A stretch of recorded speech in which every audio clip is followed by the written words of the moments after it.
Today topic is microtome and type of microtome. Microtomes are mechanical device for cutting thin uniform slices of tissue. Microtome आपका एक mechanical device है जो आप mainly use करते हैं वो टिश्यू के थिन स्लाइसेस को कट करने के लिए। और ये जो थिन स्लाइसेस आपकी कट हो जाती है उन थिन स्लाइसेस की हेल्प से आप माइक्रोस्कोपिक स्लाइड प्रिपेयर करते हो फॉर द माइक्रोस्कोपिक एग्जामिनेशन।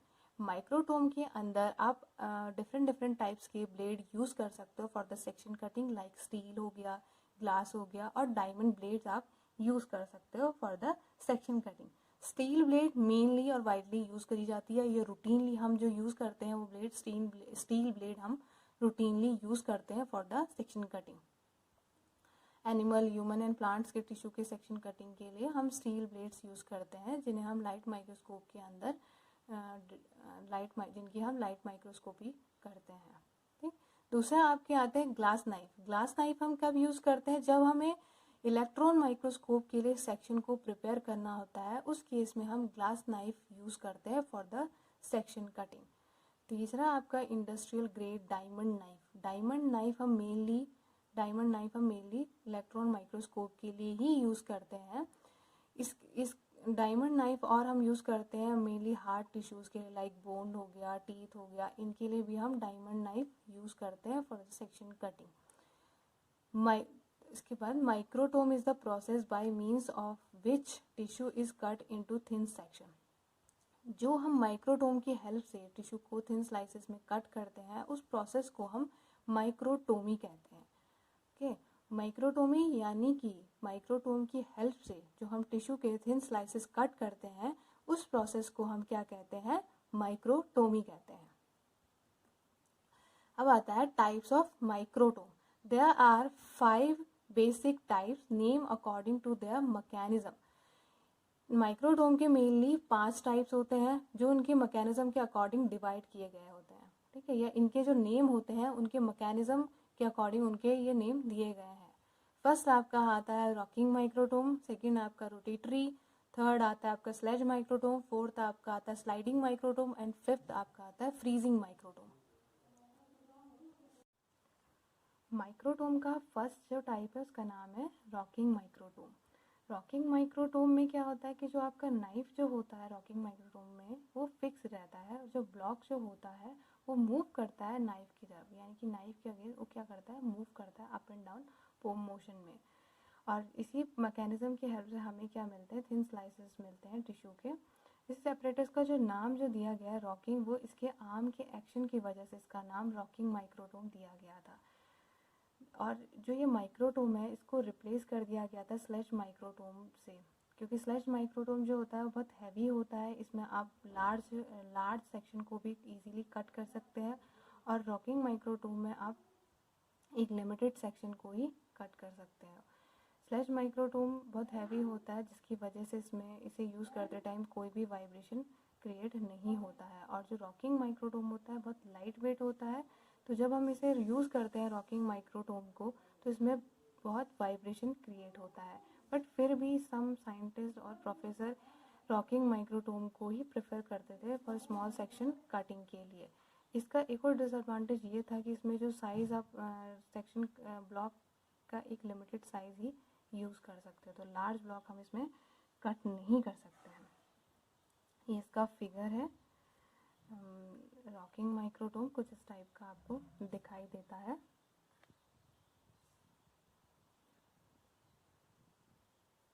इसमें जो ये वाला जो पोर्शन है ये आपका ब्लॉक होल्डर होता है, ये आपका हैंडल होता है जिसकी हेल्प से आप इसके आर्म को, ब्लॉक होल्डर के आर्म को मूव कर सकते हो।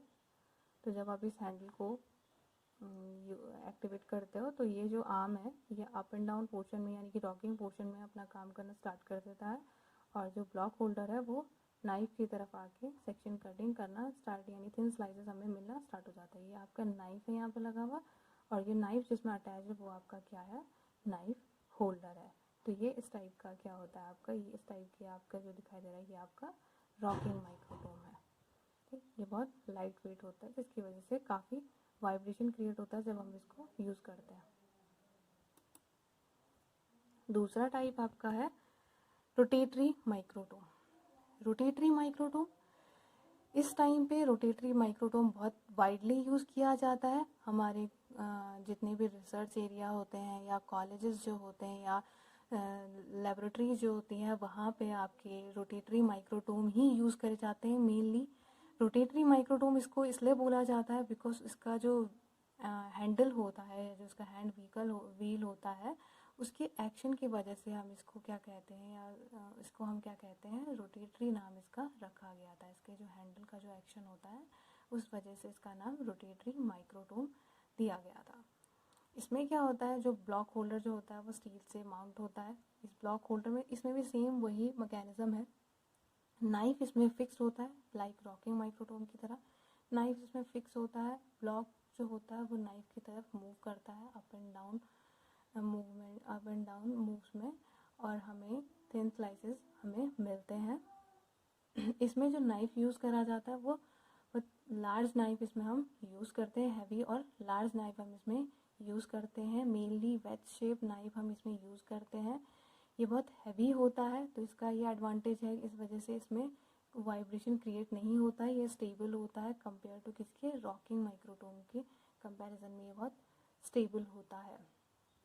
इसका जो इसे डिज़ाइन किया गया था, प्रोफेसर मिनॉट ने सबसे पहले इस मशीन को डिज़ाइन किया गया था, तो इसी वजह से इसे some time known as the मिनॉट रोटेटरी, इसी वजह से इसका नाम कभी कभी मिनॉट, इसलिए इसे मिनॉट रोटेटरी भी कहा जाता है। Next slide. फिगर, ये आपका रोटेटरी माइक्रोटोम आपका कुछ इस टाइप में दिखाई देता है।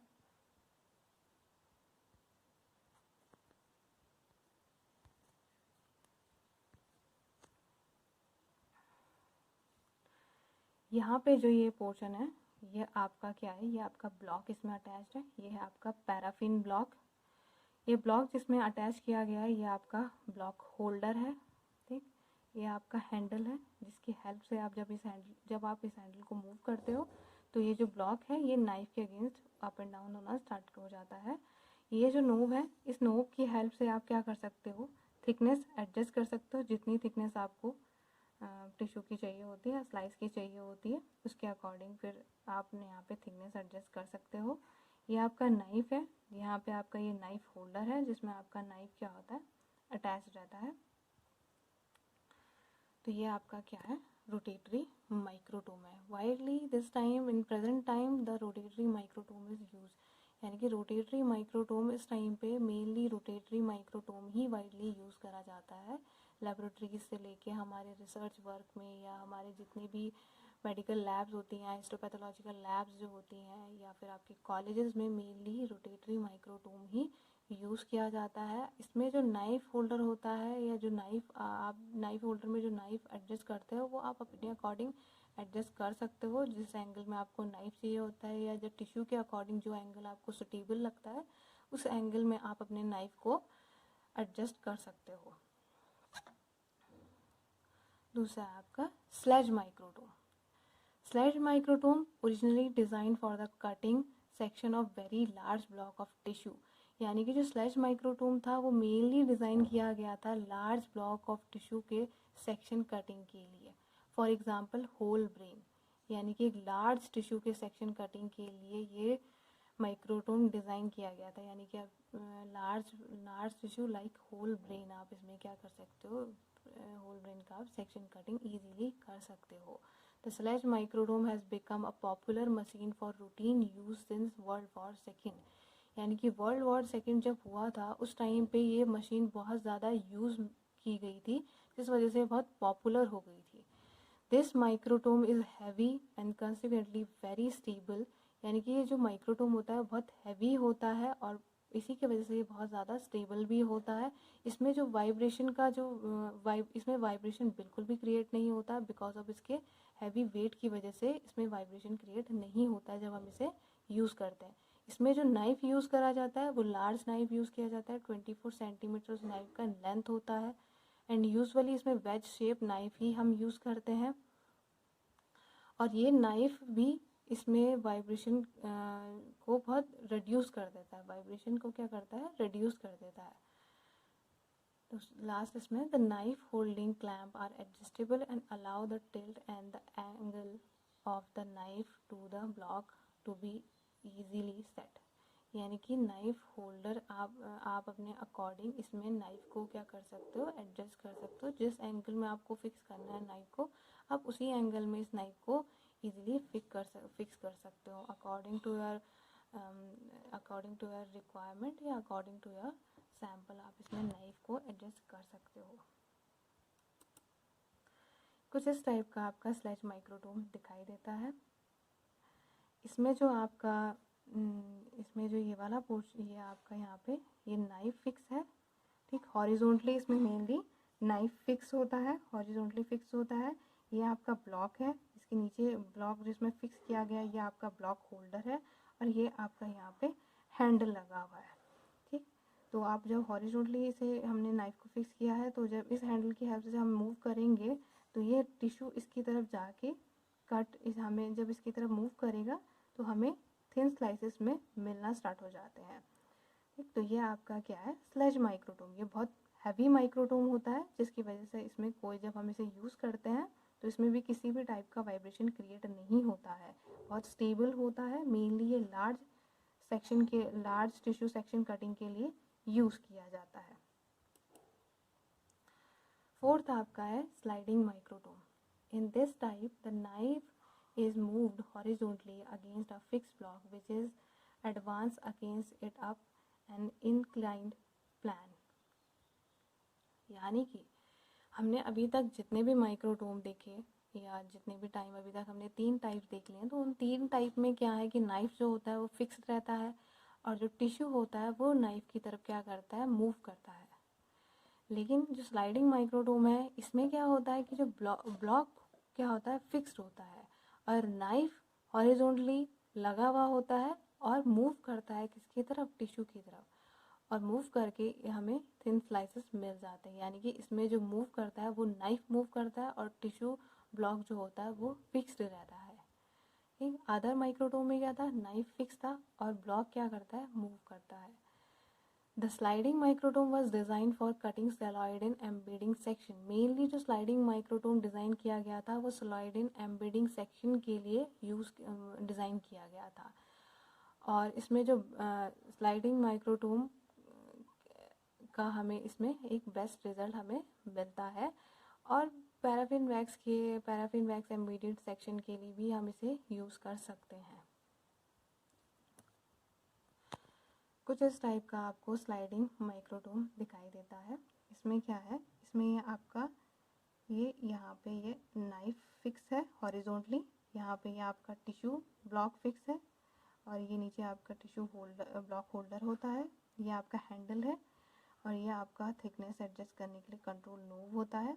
इस हैंडल को जब हम मूव करेंगे तो जो नाइफ है ये टिश्यू की तरफ मूव करता है, और हमें कुछ इस मोशन में, जिस मोशन में आपको ये कर्सर दिखाई दे रहा है, इस मोशन में आपका ये नाइफ मूव करता है और टिश्यू की तरफ आके हमें थिन स्लाइसेस मिल जाते हैं। तो ये आपका होता है स्लाइडिंग माइक्रोटोम। मेनली ये माइक्रोटोम डिज़ाइन किया गया था किसके लिए, सेलुलॉइड टिश्यू के लिए। लास्ट आपका है freezing microtome. Freezing microtome, although other microtome can be modified for cutting frozen section, this type will give the best result and is used almost universally. It can be fitted with a block holder for paraffin section. ये जो freezing microtome है mainly frozen section की cutting के लिए freezing microtome को design किया गया था, बिकॉज अदर जितने भी माइक्रोटोम थे उनको मॉडिफाई किया गया फ्रोज़न सेक्शन की कटिंग के लिए, बट वो उतना अच्छा रिज़ल्ट नहीं दे पाए। तो इसीलिए फ्रोज़न सेक्शन की कटिंग के लिए फ्रीजिंग माइक्रोटोम को डिज़ाइन किया गया, और इस माइक्रोटोम ने बहुत अच्छा रिज़ल्ट दिया फ्रोज़न सेक्शन की कटिंग में, और ये यूनिवर्सली यूज़ किया जाता था, ठीक। इसमें आप नॉर्मली पैराफिन सेक्शन को फिक्स कर देते थे, और जैसा मैकेनिज़्म रोटेटरी में या रॉकिंग में वैसे मैकेनिज़्म इसमें सेक्शन कटिंग के लिए यूज़ किया जाता था। But for the low temperature CO2 gas इसमें यूज़ की जाती थी, यानी कि CO गैस सिलेंडर का जो ट्यूब होती है वो इस माइक्रोटोम में अटैच की जाती है, ताकि इसमें लो टेम्परेचर मेंटेन हो सके और फ्रोज़न सेक्शन को ईजीली हम कट कर सकें। इस माइक्रोटोम को बेंच के साइड पे अटैच किया जाता था और मेटल ट्यूब अटैच करके CO2 सिलेंडर में इस गैस को इस माइक्रोटोम तक प्रोवाइड किया जाता था ताकि इसमें लो टेम्परेचर मेंटेन रह सके। कुछ इस टाइप का आपका फ्रीजिंग माइक्रोटोम दिखाई देता था। ये जो नीचे वाला पोर्शन है, इस नीचे वाले पोर्शन को हम क्या करते थे, बेंच के साइड पे हम इसे अटैच कर देते थे, फिक्स कर देते थे। और जो ये पाइप आपका दिखाई दे रहा है, ये फ्लेक्सिबल मेटल ट्यूब होती है, जिस ट्यूब को आप CO2 सिलेंडर में अटैच करते हैं और यहाँ से फिर CO2 गैस में पास होना स्टार्ट हो जाती है। ये आपका हैंडल होता है जिसको मूव करके आप इजीली सेक्शन कट कर सकते हो। और ये नाइफ होता है यहाँ पे अटैच, और ये आपका यहाँ पे ब्लॉक होल्डर होता है जहाँ पे आप ब्लॉक को फिक्स करते हो। ठीक, बट ये पहले टाइम में फ्रीजिंग माइक्रोटोम यूज़ किया जाता है। Now this time freezing microtome की जगह पर क्रायोस्टेट यूज़ करा जाता है। क्रायोस्टेट एक मैकेनिकल डिवाइस है या एक फ्रीजिंग चैम्बर होता है जिसमें लो टेम्परेचर क्या होता है, मेंटेन रहता है। इसी के अंदर आपका माइक्रोटोम अटैच रहता है जिसमें आप इजीली सेक्शन कटिंग कर सकते हो। रोटेटरी माइक्रोटोम इसमें अटैच रहता है और ये एक फ्रीजिंग चैम्बर होता है जिसमें आपका रोटेटरी माइक्रोटोम अटैच रहता है। अभी इस टाइम पे फ्रीजिंग माइक्रोटोम की जगह पे क्रायोस्टेट मेनली यूज़ किया जाता है, जिसमें आप फ्रोज़न सेक्शन को कट कर सकते हो, थिन स्लाइसेस आप कट कर सकते हो फ्रोज़न सेक्शन की। ये कुछ इस टाइप का आपको क्रायोस्टेट दिखाई देता है। ये जो आपका नीचे जो है, ये आपका वेस्ट कलेक्ट बोतल होती है। इस मिडिल पार्ट में आपका फ्रीजिंग चैम्बर होता है। ये जो मिडिल पोर्शन होता है, ये आपका फ्रीजिंग चैम्बर होता है यहाँ पे। ये जो नीचे लगा हुआ है, ये आपका वेस्ट कलेक्शन बॉटल होती है। ये आपके रोटेटरी माइक्रोटोम का हैंडल बाहर अटैच रहता है। ये आपकी स्लाइड ग्लास डोर होता है और ये आपका मेन कंट्रोल पैनल होता है। इसी कंट्रोल पैनल की हेल्प से आप इसमें टेम्परेचर को मेंटेन कर सकते हो। इस स्लाइड के अंदर जब आप इसको खोलोगे तो इसके अंदर जो है माइक्रोटोम आपका दिखाई देता है। इसके अंदर आपका माइक्रोटोम होता है। आपको यहाँ पे नोब से इसमें टेम्परेचर मेंटेन करना होता है, जितना टेम्परेचर आपको रिक्वायर्ड है। टिश्यू के अकॉर्डिंग आपको जो टेम्परेचर चाहिए होता है, फिर आप टिश्यू को इसके अंदर रख देते हो। तो जैसे ही आप टिश्यू को इसके अंदर रख देते हो तो वो फ्रोज़न होना स्टार्ट हो जाता है, फ्रीज़ होना स्टार्ट हो जाता है। तो जैसे ही आपका ब्लॉक प्रॉपरली फ्रीज हो जाता है, एक फ्रेम्ड में बन जाता है, तो आप उसको इसी के अंदर रख के सेक्शन कटिंग आप उसके ईजिली कर सकते हो। तो फ्रीजिंग माइक्रोटोम की जगह पे अभी इस टाइम पे क्रायोस्टेट यूज़ किया जाता है, या फिर हम इसको कह सकते हैं क्रायोस्टेट ने रिप्लेस कर दिया था फ्रीजिंग माइक्रोटोम को। अब आता है इसके मेंटेनेंस। जितने भी माइक्रोटोम आप यूज़ करते हो लैब्स में या कॉलेजेस में या रिसर्च एरिया में, तो उन माइक्रोटोम को मेंटेन भी किया जाता है। लाइक आपने जब यूज़ किया तो यूज़ करने के बाद आप उसको क्लीन कर लो प्रॉपरली, उसके नाइफ को रिमूव करके, नाइफ को क्लीन करके उसके अलग बॉक्स में उसको संभाल के रखना। अगर उसमें कोई वैक्स का हमारा वेस्ट रह जाता है तो उस वेस्ट को हम क्लीन कर देंगे और यूज़ करने के बाद हम उसे प्लास्टिक कवर से कवर कर देते हैं। तो ये है आपका माइक्रोटोम और types of microtome. Thank you.